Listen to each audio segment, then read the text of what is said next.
Welcome to the podcast about Lighting Matters. Our unflinching conversations uncover the nuances and complexities which shape the craft of lighting design. We explore the pivotal whys behind a lighting designer's choices and find honest answers to your most challenging lighting questions because lighting matters. Hello, everybody. Welcome to the Lighting Matters podcast. I'm Avraham Mor with Morlights, and I have my beautiful and amazing co-host here. Hi, everybody. I'm Lisa Reed with Burkett Lighting Design, and we have a really creative episode coming your way right now. We both went out to Arizona and attended the IALD Enlighten Americas. Make sure we add that conference in Tucson, about 45 minutes away. Pretty expensive night, but it was a Marriott hotel. So, thank you for the points. It was a good conference too. Really good. It was. I think we're changing the world. As I think more about the conference, I think that what we're doing here is starting to get out there. Yeah, I felt like an overall tone of the conference was this sort of positive advocacy / making a difference in the community, either in the lighting community or making a difference in the broader community through lighting. So I was excited about the tone and the mood of everyone there. So to that end, we got this idea to ask anybody who would take a few minutes some questions. And we decided to ask them the same 3 questions. The first question was, how do you describe what you do to a non-technical audience? Like, if you're talking to your grandma or your 5-year-old, how do you tell them what you do as a lighting designer? Our second question was, what is the difference between a lighting designer and an electrical contractor? And this question stemmed from a webinar that came from Architectural Record with some of our friends, lighting designers. And we thought, wow, what a question, an architectural magazine asking a bunch of lighting designers. So we had to put that question to this group. And then finally, we asked if, both of those questions are about using language to describe what we do as lighting designers. And so we asked if there could be a common language that we could all agree on as an industry to provide those definitions. So then we could focus more on our own differentiators when we're talking about lighting. Is there some way that we can agree on common language to get the word out about what we do? And then we had this idea that once we had all this information, that we would synthesize it. Yeah, right. No, we would just dump it all into ChatGPT and ask it what the answers to these 3 questions were. And is there a language that could be synthesized from all of these interviews?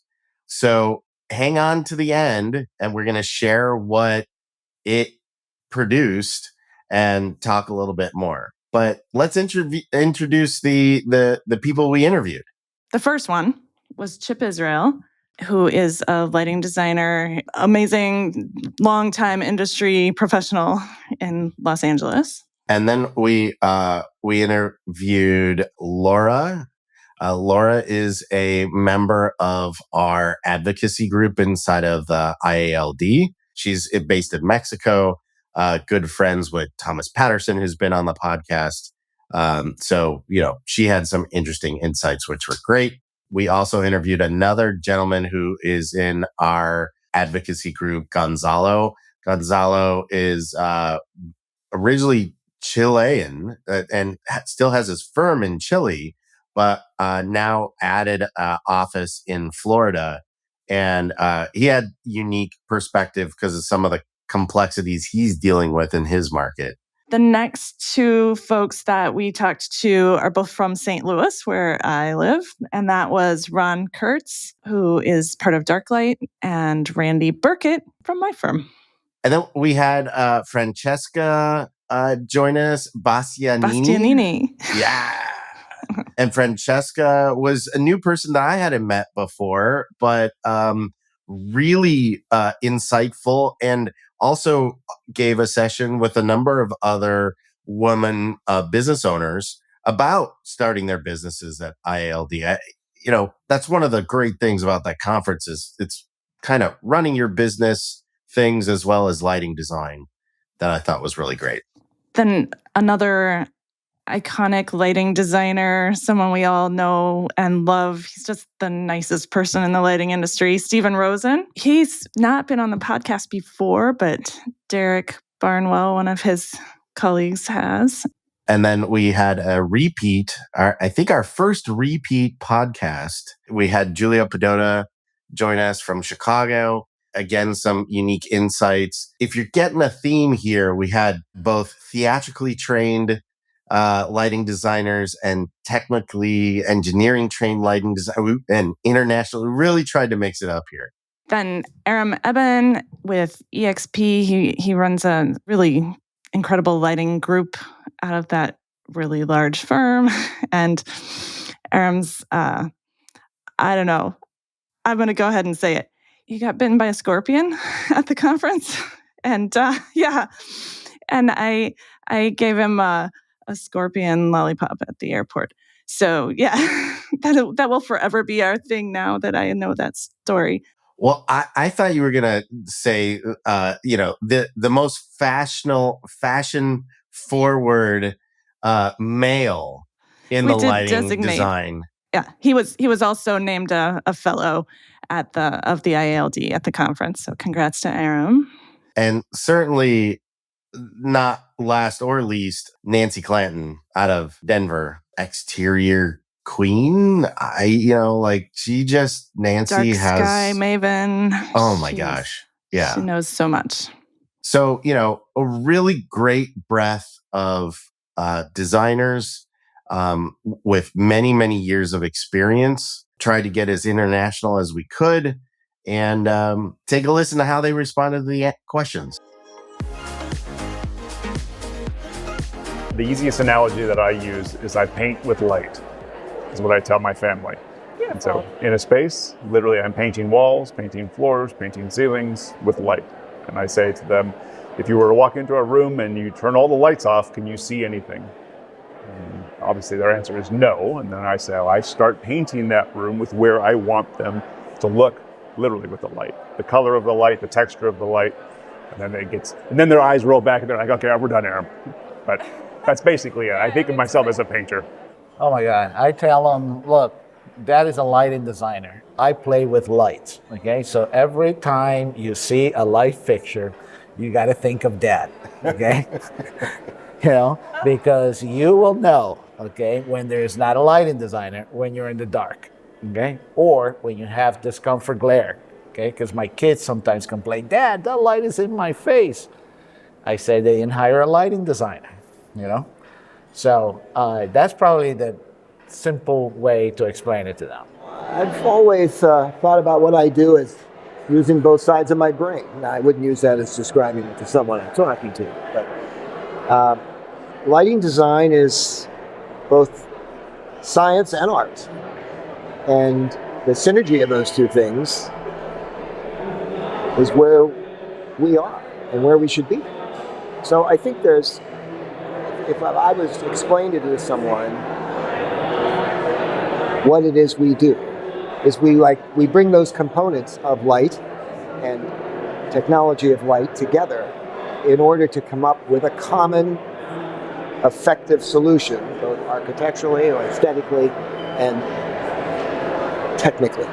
Well, normally I first have to smile and nod when they say, oh my God, but lighting is so important. And then I say, yeah, it is. And the general response is like, well, I used to do theatrical lighting, and that was where you do live entertainment, and you know what that looks like. I now do it where all the lighting is permanent, whether it's interior or exterior. Anything that you see around you, I'm working on it. I would say when I first got to know Gustavo Aviles, a Mexican lighting designer, I learned that Mexican lighting designers refer to themselves, or the language they use is that they are lighting architects. And I always really loved that, because when everybody asks you about what you do, they immediately think you either sell light bulbs, you make light fixtures. The last thing they think about is orchestration of other people's products and services into some sort of a symphony. And so that really tells the story. It's, we are, and I often say it's white collar work that, where you're designing and administrating. So I would say lighting architects is a great example. I tried to describe it to him and said, do you know what an architect does? Yes. And they're like, yeah, they design. And I'm like, it's the same thing. I figure out what light has to go where, and I put it on a piece of paper and somebody builds it for me. Probably my mom, I usually tell her like, oh, it's like interior design, but with lighting and also for exterior spaces. And my dad, he's a more like an engineer who doesn't care about, aesthetics. So I tell him like, well, I basically, improve people's lives, sleep, and wellness with light, contributing to the space. The electrical contractor just knows how to go to the hardware store, buy lights, and put them up. It's like connect everything together. And I'm going, what a light designer does is we create spaces, we light surfaces. We don't pound light down on your face. I don't do downlights because what a waste of light. Electrical contractor is just even lighting, put it everywhere, drive the foot candles, I'm set. And they don't understand the art of the lighting. The electrical contractor is here to go ahead and install whatever lighting design or whatever lighting equipment has been specified for this project. That contractor is responsible for installing it, powering it, controlling it in the way that the specification was written. I'm responsible for putting that specification together to match the project needs. We have vastly different roles, but like the intention is I'm here to make your work look good. I'm here to collaborate with you to make a space feel great, to make your vision sing, and also to make sure that our clients, which is who we are designing for, the end user, their lives better. Even with the development of what we do and our professional, we still run into our colleague professionals, architects and interior designers, that they don't really know well what we do and what we can bring to the table for them as a team. Right. So basically, we take care of bringing their architectural expression and interior design expressions and ideas and intent to light. Why should the client hire you as the architect when they can essentially get that design out of a book or out of some online software that's AI, whether it be for house or whatever? Why should they hire you, Mr. Architect? In the architect's law, I'm the one with the expertise, right? I'm the one who understands the codes, understands the form, how to tell the story of whatever that building is in the structure. And I say, we're the exact same way. A contractor is not necessarily going to be able to articulate that. They're sure they can give them a functional design, gets foot candles on the floor, but is it right? Does it really tell the story? Does it meet the intent or meet the needs of that client? Maybe, maybe not. Maybe a rep is going to step in and try and help. And there's all kinds of issues to that too. The point being is that at the end of the day, we're the experts in this. This is what we do day in and day out. I think it's pretty simple to us. We're the chefs. We take the lighting requirements and we blend them into a beautiful application, as opposed to maybe the electrical engineer that's maybe more of the cook. They're going to make something that's maybe not nutritious. Well, it's probably nutritious, but maybe doesn't taste that good or doesn't look that great, compared to the electrical contractor, which is the person that takes a plan, and in their defense, it's just a bunch of dots and has to implement it into the space. So I think the real key is to get the electrical contractors to see our visions. Sometimes it's simply sharing a rendering so they understand what the lighting is trying to highlight.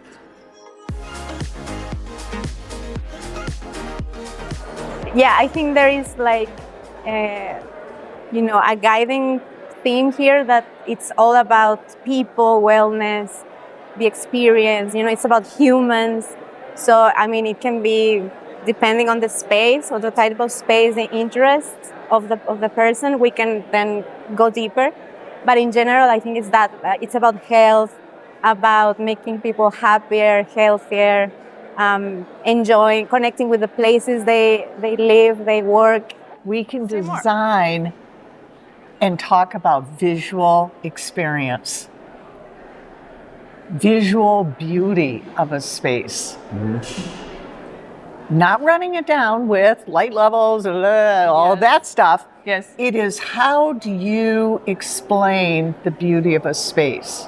And to me, if you walk in a space and you don't see a light at all, but you see the beauty, like the old cathedrals with the daylighting coming in and all of this, or the uplighting from candles, that to me is beauty. And that's what I think light designers need to do, is to go back in history before there was electric light and talk about the beauty of the light. Have you ever seen a candle and a downlight?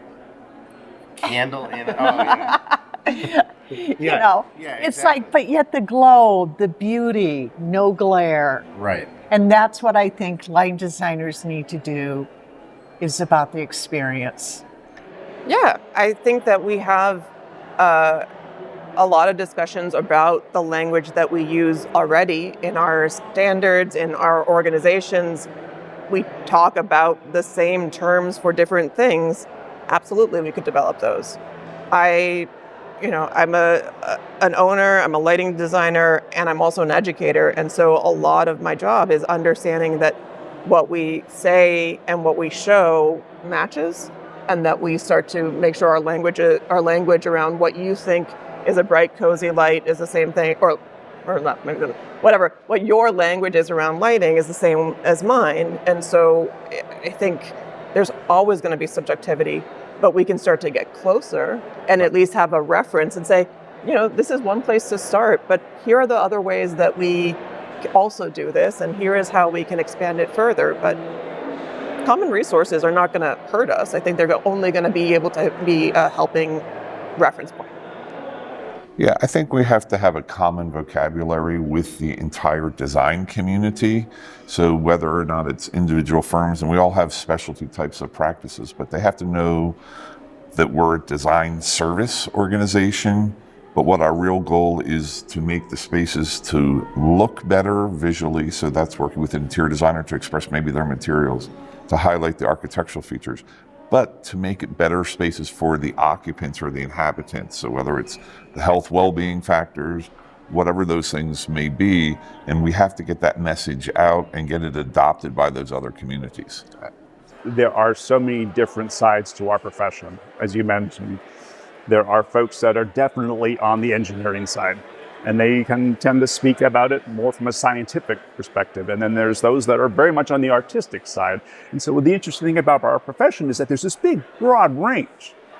But that's also the great thing about our profession, is that it allows that language to be in this big, broad range. And really, I think maybe that speaks to who we are as lighting designers, and really having one foot firmly stuck on the left hemisphere of your brain and one firmly on the right hemisphere of your brain.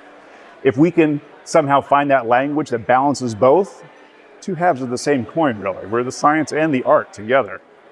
A lot of lighting designers say they are storytellers, that they are telling a story with light. And I prefer to think of it as we are supporters of the story. That the architect and the owner, it's their story. It's not our story.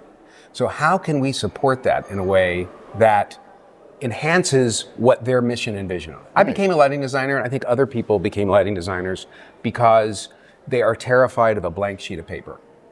I am not a visionary artist. I am an artist, but I support the grand scheme. Lighting designers do that. The architecture gets you started. Right. That's right. And then you go. They give you the idea, and then you can go, oh my gosh, if you want to do that, then we can do this. And think of how that'll affect the environment that you're creating. Yeah, and even you can assist in tweaking the story. Absolutely. Right? Like, oh yeah. There's the initial, I guess I go back to the theatrical idea, right? There's a script. Yep. The director veers the scripts in different ways. All very similar. And then there's lighting elements and costume elements and set elements that veer the story other ways too. But all in support of the main vision. The main vision, right. Now, do I have a better idea for the main vision? I might. And if I think it's important enough, I might try to sneak it in a little bit. Right. But I love helping other people tell their story. Okay. There are some just really brilliant people in the lighting world, and I loved those answers. I think that was so fun. All of those conversations were incredible. I loved how some people can just make it very simple and other people talk in paragraphs. I just loved it all. So for those of you actually watching on the screen, you'll be able to see the responses that ChatGPT gave us. So this is what we did. We converted the audio into a transcript. We uploaded the transcripts, and then we asked it to summarize the responses from each of the designers to each question. And what you're seeing on the screen here is the first summary. And then we have a summation at the end. But so how do you describe what you do as a lighting designer? Core theme: lighting designers translate emotion, purpose, and spatial storytelling into light. Yeah. Pretty good. Okay. Emotion, purpose, and spatial storytelling. I was surprised looking through this. It talks about designers repeatedly emphasized the experiential nature of their work. They avoid jargon, instead using metaphors of art and everyday experience. I thought that was good and true. I paint with light. I think Giulio said that. But I was surprised it didn't mention being a lighting architect, because I know more than one person said that too. Yeah, I am surprised that it missed on that. But it begs that this idea of metaphors and getting more metaphors and helping the community to have some easy metaphors you can go to. I'm sure I've used this one in the past, but this project we were doing for a vacuum company was like, Dyson is to Hoover, which is Urco is to light a leer, That's how old this job is, but some kind of metaphors that we can help the industry with. Right. And it's so that we don't all have to think of them. We don't all have to invent the metaphor, but we can put them out there. Here's a good one you can use. Yeah. And I also liked the suggestion there of asking a question to engage the listeners. It's not something I'm good at. If I'm asked a question, I tend to just give the answer, but I like the idea of turning it around and asking it back to them as a question, getting them to think about it. Yeah. Yeah. That's kind of the way to get what they want out of the question that they're asking you, right? Mm-hmm. And then it came up with a summary insight. Lighting designers are storytellers who shape perception.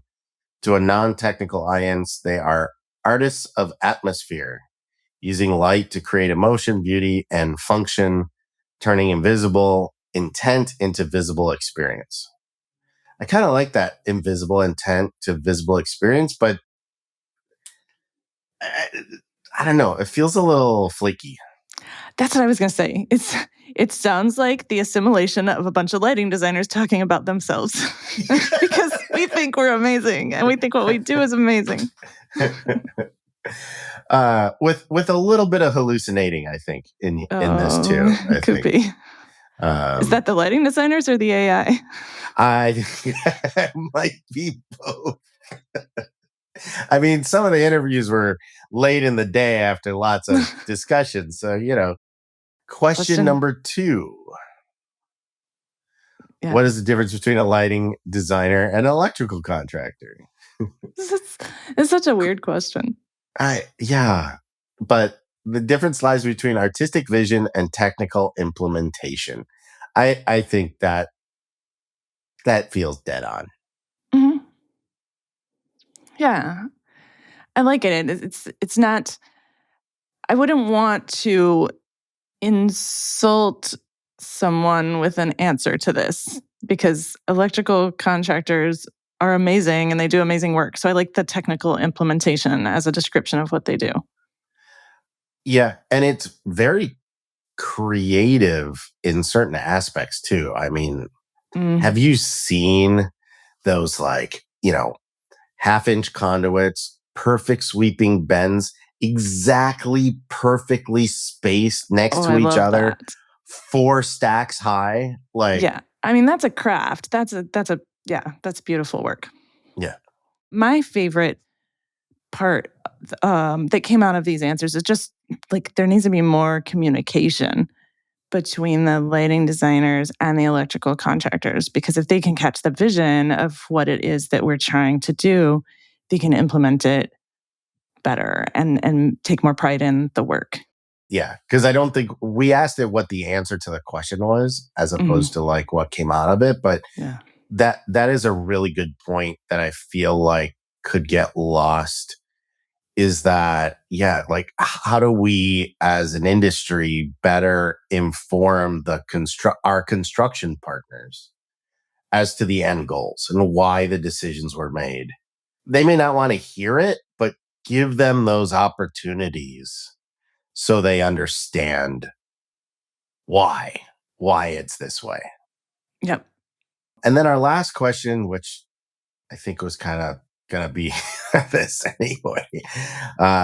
Can there be a shared global language to describe lighting design? And yes. But it is a challenge. And even ChatGPT came up with this, balancing art, science, and humanity. The common thing, I believe a little bit came out here too, which is everybody knows what an architect does. Could we be lighting architects? Could we describe ourselves as lighting architects? Mm-hmm. I mean, it's important to note that it was a near universal consensus, but not everyone said that we could or should use universal language, but consensus that we must sell our story better, whatever that means. Yeah, a global professional language is possible if it embraces the duality of lighting design, a discipline where science meets emotion and technology meets storytelling. The goal is not rigid definition, but shared understanding. Yeah, and I think that was key, too. I think even the people who said no ultimately came around to, well, yes. Yeah. And I think, that almost leads us to so we asked ChatGPT, okay, well, synthesize it. So it came up with a definition. Lighting design is the art and science of shaping human experience through light. A lighting designer orchestrates how light reveals form, defines space, influences mood, and supports function, integrating technology and artistry to create meaningful environments. So that's the definition it came up with. So we were talking about that definition, Avi, and that may not resonate with all. Oh, was that here? The communicative phrase. So for those who are not online and just listening, so it came up with some core principles: human-centered, collaborative, integrative. That's an interesting word. Mm-hmm. Light is treated as a material within architecture, not an afterthought. Okay. Yeah, I would say integrated, but anyway, yes. There's a hallucination, number 2. Balanced, contextual, and sustainable. It also suggested some shared vocabulary, light as a material, storytelling through light, perception over product. Again, I feel like that it's missing something. Success is measured how people feel and see, not by fixture count. Yes, but not that. There's something there. Crafted atmosphere and informed by science, driven by art. Did you like that one? I know you're always looking for this art and science thing that you don't like. You don't like that combination of words, right? Yeah, I've kind of, inside of Morlights, said it creative and technical. Mm-hmm. Because I feel like art has this the word art has expense tied to it. Oh, wow. You think of Monet's, versus you think creative. Like sometimes we have to get creative on the projects that don't have a big budget. Yeah.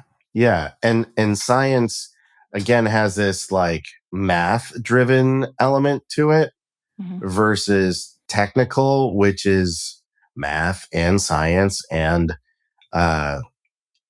wires and wattage and conduit and everything else associated with it. So nice.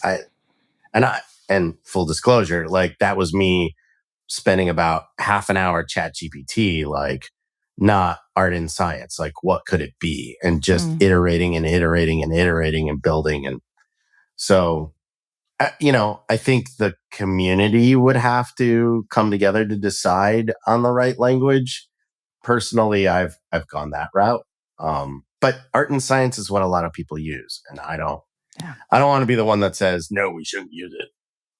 If that's what we all agree to, then fine. And then I'll use my unique versions of it, and that's fine. Like that's the goal here, right? And it's not like this shall be the way. Yeah. We just want people to understand without us telling them what we do. Yeah. Or because they've heard it so much that they understand. So, all right. So this phrase, this is the big one. Right. Came to when explaining lighting design to clients or the public, designers should unify around this language. We design how light makes you feel in a space, where it focuses your attention, how it connects you to others, and how it reveals beauty. Lighting design is about emotion, perception, and purpose, not just fixtures or watts. So I thought that was beautiful. And then you made a really good point. I'm not always our audience. So, yeah. So the point that I made prior to us recording today was, well, what about the school board? What about the residential high-rise developer? What about the hotel developer? The one that's like worried about the costs, not so much the one that's worried about the design. I feel like that's a little hoity-toity. And it really makes me think even more so, which we've talked a little bit in our advocacy committee, that how you talk about it, and there's a few people who actually said it a few minutes ago in this recording. It depends on who you're talking to. Mm-hmm. And back to your previous point, like asking them questions as to why they're asking about what you do, right? Like what is their core challenge? What is their core problem? And then I'm going to throw out one more thing and then I'll stop. I think it also depends on where you are in the world. Yes. That will make this different as well. Absolutely. It seems like there's something that's possible, though. It really does. It seems like there's some versions of language that we can develop. And I don't think we'll find the I'm loving it of lighting design or the just do it of lighting design. But if we can get close and have, and maybe this phrase is right with a additional sentence based on the person you're talking to. It might be. Well, so when we solve this, you're going to hear about it on the Lighting Matters podcast. I'm excited for what we have planned with Lighting Matters. I hope everybody will come along on the ride and let's see if we can find an answer. Let's see if we can get a group of people to agree. Sounds amazing. Thanks for listening, everyone. Thanks, everybody. Lighting matters. As we wrap up, we want to reiterate how much we value your time. And we hope you found it as much fun to listen to as we had creating it. Remember to like it and share this content with your friends and colleagues. The opinions expressed are those of the participants and do not necessarily reflect the official positions of the sponsors.